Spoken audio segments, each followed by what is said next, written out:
What's up everybody, Venom here with a quick guide on Disney Dreamlight Valley. Let's get right into it. Now, there are plenty of ways to make gold in Disney Dreamlight Valley, but I feel like one way is superior above the rest.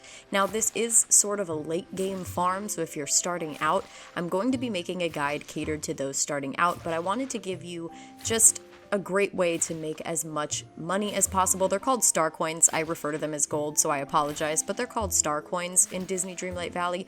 But I'm going to give you my number one surefire way to make a massive amount of star coins in just a few hours in Disney Dreamlight Valley. Before we get started, as always, if you do not want any spoilers for the content in this game and you want to do everything on your own and not have anything spoiled for you, then I suggest you do not watch this video because I am going to be discussing late game items, and it definitely will spoil some content for you if you have not progressed as far as I have.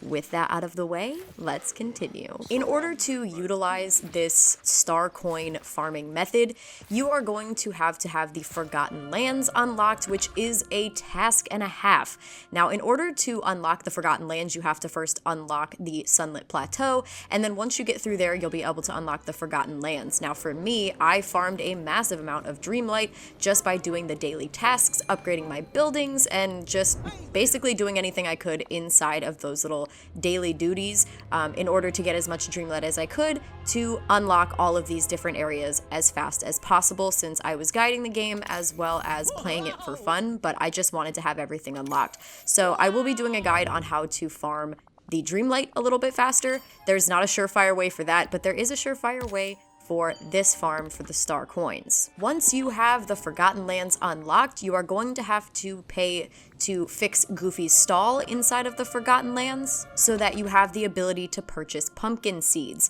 Now, pumpkin seeds are just a gold mine in this game. Now, they are quite expensive. If you're only buying a few at a time, it won't be too bad, but for me, I buy 99 at a time and then I buy one more so that I have an even 100 for my farming plot. Once you have gotten your pumpkin seeds, you are simply going to just plant them like you normally would in Dreamlight Valley. You're going to plant them on a plot.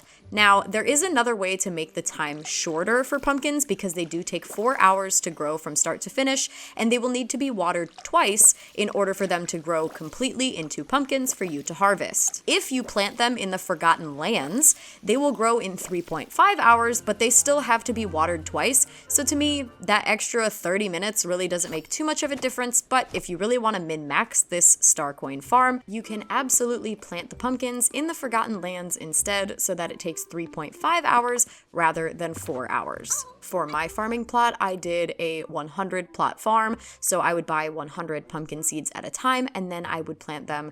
I would go and do random tasks and farm Dreamlight in order to unlock the rest of the characters that I have yet to unlock, and then I would come back, water them after 2 hours, then go back, do more stuff, come back 2 hours later, and then they would be ready to go. As you can see, selling the max amount of pumpkins that you can hold in one stack gives you a massive amount of gold. So selling 100 at a time is my favorite way to do it. It's over 100,000, and that's just awesome for me because you need star coins to basically do a lot of stuff in this game, like upgrading your house, adding new rooms in order to utilize as much space as possible to save things that you might need for later, especially quest items that you might not know you need until later, which is something I have done quite often. I forget to save something, I sell it, and then 2 quests later, I needed those gems that I just sold all of. So I definitely say that pumpkin farming is the best way right now to gold farm inside of Disney Dreamlight Valley. Now, there is another way, but I'm pretty sure it was patched out according to a few people on Reddit, as well as a few people on the Disney Dreamlight forums that I have seen. I have tested it myself, and I will say it is not as fast as farming the pumpkins, but I'm going to walk you through that one as well in case you don't have the Forgotten Lands unlocked and you just want an easier way to farm star coins without having to unlock the Forgotten Lands first, since it does cost a hefty amount of Dreamlight in order to even get into the Forgotten Lands, let alone pay for Goofy's stall once you get there and then buy a good amount of pumpkin seeds to get you started. The second and less effective way, I guess, of getting these star coins is going to be by going through the mine inside of the Sunlit Plateau. Now, this is the Vitalis mines. this is where you're going to want to go and just run through from start to finish in a circle. It's not going to be a perfect circle, but just run through and mine every single shiny blue node that you see.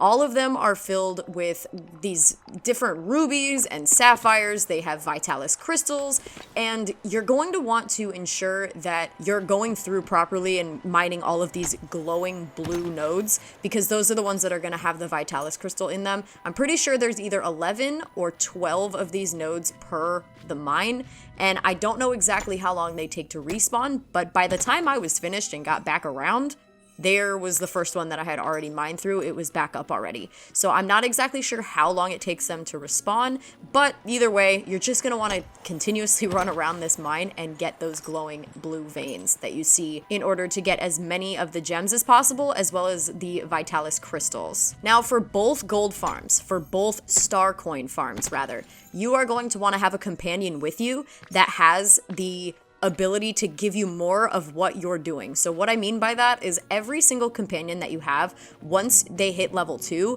it's going to allow you to choose an attribute for them, what they can do, like foraging or farming or mining. So for me, I have Minnie Mouse as my harvester, so when I'm doing farming stuff, I always bring Minnie Mouse with me, and when I pick up a node, she usually throws out whatever I'm picking up. So as you can see with the pumpkins, every time I was picking them up, she would be like throwing out extras. The higher level they are, the better they are at finding extra things for you. So you're either going to want to make sure you have a max level character, which mine is not right now. Minnie Mouse is only level 8 currently. She might have gotten to level 9 as I was doing this farm, but you're going to want a level 10 character to come with you when you're doing these things, because that's just more money in your pocket. That's free pumpkins. Every time you're just doing what you normally would do, you're still going to get free pumpkins on top of that, because Minnie Mouse has that farming attribute. So same thing with the Vitalis mines. You're going to want to bring somebody that is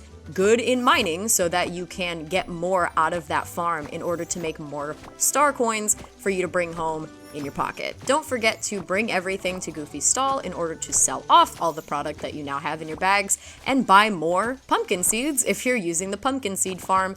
For the mining farm, you are absolutely going to want to bring food with you. Personally, my favorite is the fruit salads, and I add 5 of the same fruit. You don't have to add 5 of the same fruit. You can add 5 of whatever fruit you have on hand. But personally, my favorite is 5 of the same fruit. It gives you a massive amount of stamina in order to keep you going in that mine as long as possible without having to go back home, get more food, cook more food, etc. With that said, that is going to do it for this guide. I hope it was quick and easy to understand, and it's just farming pumpkins. While some people don't like farming pumpkins or farming in games in general, that's why I added the mining one, which realistically it might not bag you a lot of money compared to the pumpkin farm, but it's a nice way to just go in there and turn your brain off and mine things over and over and over in order to bring home some star coins. As always, if you like the video, then like the video. And if you like my content in general, then please subscribe to my channel, because it means the absolute world to me. And I will see you in the next one. Bye!